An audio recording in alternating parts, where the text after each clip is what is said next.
रावण के बारे में वाल्मीकि रामायण के अलावा पद्म पुराण, श्रीमद् भागवत पुराण, कूर्म पुराण, महाभारत, आनंद रामायण, दशावतार चरित आदि हिंदू ग्रंथों के अलावा जैन ग्रंथों में भी उल्लेख मिलता है। भगवान रामचंद्र का विरोधी और शत्रु होने के बावजूद रावण सिर्फ बुरा ही नहीं था, वह बुरा बना तो सचमुच में ही प्रभु श्री राम की इच्छा से। होइए वही जो राम रचि राखा। एक बुराई आपकी सारी अच्छाइयों पर पानी फेर देती है और आप देवताओं की नजरों में भी नीचे गिर जाते हैं। विद्वान और प्रकांड पंडित होने से आप अच्छे साबित नहीं हो जाते। अच्छा होने के लिए नैतिक बल का होना जरूरी है, कर्मों का शुद्ध होना जरूरी है।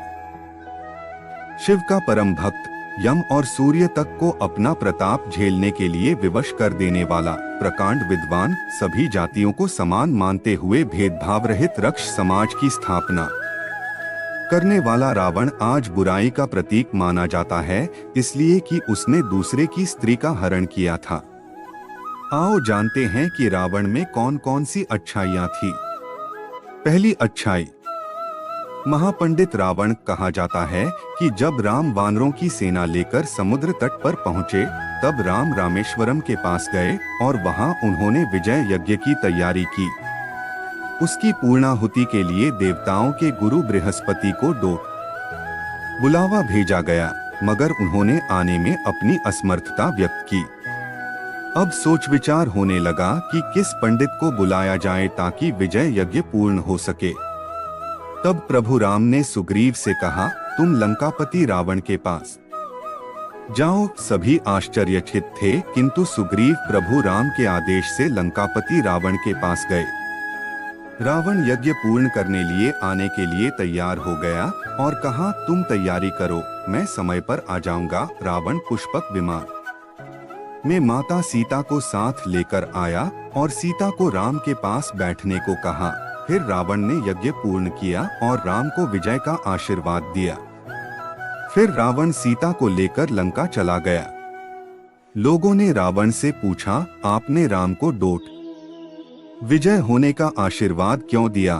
तब रावण ने कहा, महापंडित रावण ने यह आशीर्वाद दिया है, राजा रावण ने नहीं। दूसरी अच्छाई, शिव भक्त रावण। एक बार रावण जब अपने पुष्पक विमान से यात्रा कर रहा था तो रास्ते में एक वन क्षेत्र से गुजर रहा था। उस क्षेत्र के पहाड़ पर शिवजी ध्यानमग्न बैठे थे। शिव के गण नंदी ने रावण को रोकते हुए कहा कि इधर से गुजरना सभी के लिए निषिद्ध कर दिया गया है, क्योंकि भगवान तप में मग्न हैं। रावण को यह सुनकर क्रोध उत्पन्न हुआ। उसने अपना विमान नीचे उतारकर नंदी के समक्ष खड़े होकर नंदी का अपमान किया और फिर जिस पर्वत पर शिव विराजमान थे उसे उठाने लगा। यह देख शिव ने अपने अंगूठे से पर्वत को दबा दिया, जिस कारण रावण का हाथ भी दब गया और फिर वह शिव से प्रार्थना करने लगा कि मुझे मुक्त कर दें। इस घटना के बाद वह शिव का भक्त बन गया। रावण की रचना। रावण ने शिव तांडव स्तोत्र की रचना करने के अलावा अन्य कई तंत्र ग्रंथों की रचना की। कुछ का मानना है कि लाल किताब, ज्योतिष का प्राचीन ग्रंथ भी रावण संहिता का अंश है। रावण ने यह विद्या भगवान सूर्य से सीखी थी। तीसरी अच्छाई, राजनीति का ज्ञाता। जब रावण मृत्युशैया पर पड़ा था, तब राम ने लक्ष्मण को राजनीति का ज्ञान लेने रावण के पास भेजा। जब लक्ष्मण रावण के सिर की ओर बैठ गए, तब रावण ने कहा, सीखने के लिए सिर की तरफ नहीं, पैरों की ओर बैठना चाहिए। यह पहली सीख है। रावण ने राजनीति के कई गूढ़ रहस्य बताए। चौथी अच्छाई, कई शास्त्रों का रचयिता रावण। रावण बहुत बड़ा शिव भक्त था। उसने ही शिव की स्तुति में तांडव स्तोत्र लिखा था। रावण ने ही अंक प्रकाश, इंद्रजाल, कुमारतंत्र, प्राकृत कामधेनु, प्राकृत लंकेश्वर, ऋग्वेद भाष्य, रावणीयम, नाड़ी परीक्षा आदि पुस्तकों की रचना की थी। शिव तांडव स्तोत्र। रावण ने शिव तांडव स्तोत्र की रचना करने के अलावा अन्य कई तंत्र ग्रंथों की रचना की। रावण ने कैलाश पर्वत ही उठा लिया था और जब पूरे पर्वत को ही लंका ले जाने लगा तो भगवान शिव ने अपने अंगूठे से तनिक सा जो दबाया तो कैलाश पर्वत फिर जहां था वहीं अवस्थित हो गया। इससे रावण का हाथ दब गया और वह क्षमा करते हुए कहने लगा, शंकर शंकर, अर्थात क्षमा करिए और स्तुति करने लग गया। यह क्षमा याचना और स्तुति ही कालांतर में शिव तांडव स्तोत्र कहलाया। अरुण संहिता संस्कृत के इस मूल ग्रंथ को अक्सर लाल किताब के नाम से जाना जाता है। इसका अनुवाद कई भाषाओं में हो चुका है।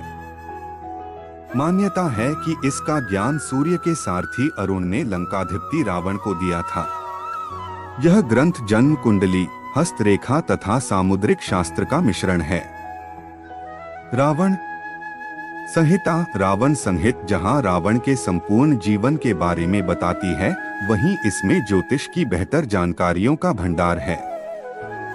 रावण पर रचना पुराणों सहित इतिहास ग्रंथ वाल्मीकि रामायण और रामचरित रामायण में तो रावण का वर्णन मिलता ही है, किंतु आधुनिक काल में आचार्य चतुरसेन द्वारा रावण पर वयम रक्षामः नामक बहुचर्चित उपन्यास लिखा गया है।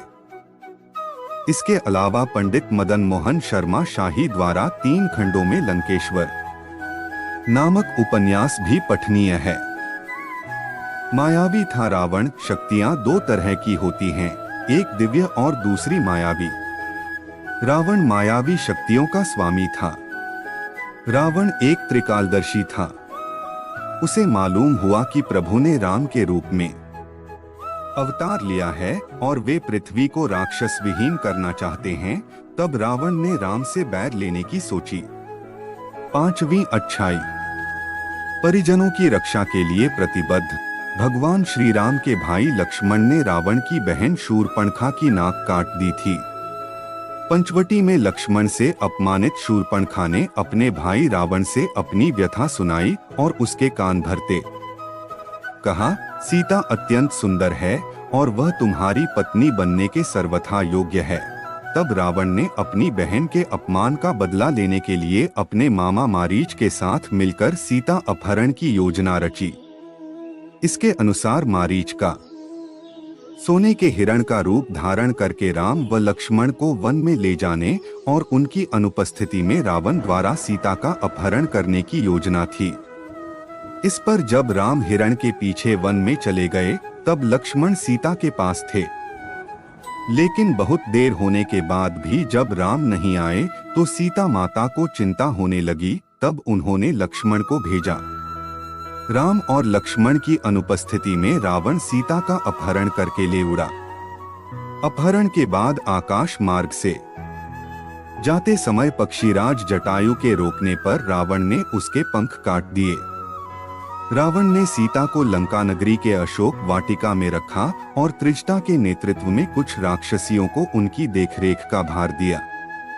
6ठी अच्छाई, माता सीता को छुआ तक नहीं। भगवान राम की अर्धांगिनी मां सीता का पंचवटी के पास लंकाधिपति रावण ने अपहरण करके 2 वर्ष तक अपनी कैद में रखा था।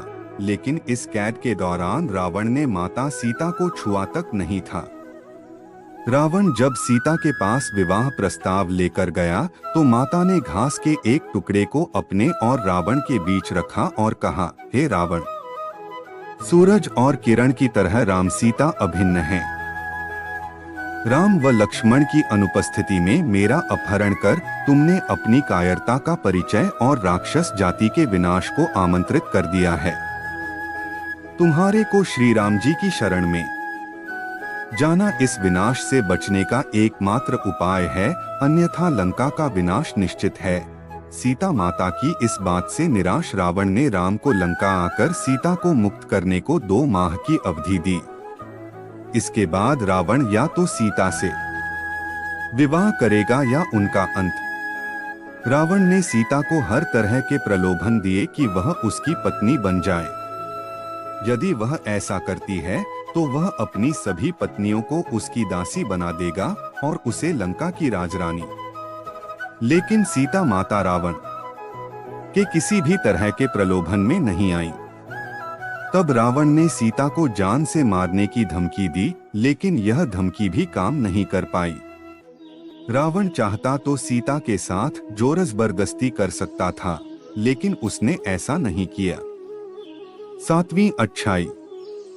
अच्छा शासक। रावण ने असंगठित राक्षस समाज को एकत्रित कर उनके कल्याण के लिए कई कार्य किए। रावण के शासनकाल में जनता सुखी और समृद्ध थी। सभी नियमों से चलते थे और किसी में भी किसी भी प्रकार का अपराध करने की हिम्मत नहीं होती थी। रावण ने सुंबा और बाली द्वीप को जीतकर अपने शासन का विस्तार करते हुए अंगद द्वीप, मलय द्वीप, वराह द्वीप, शंख द्वीप, कुश द्वीप, यव द्वीप और आंध्रालय पर विजय प्राप्त की थी। इसके बाद रावण ने लंका को अपना लक्ष्य बनाया।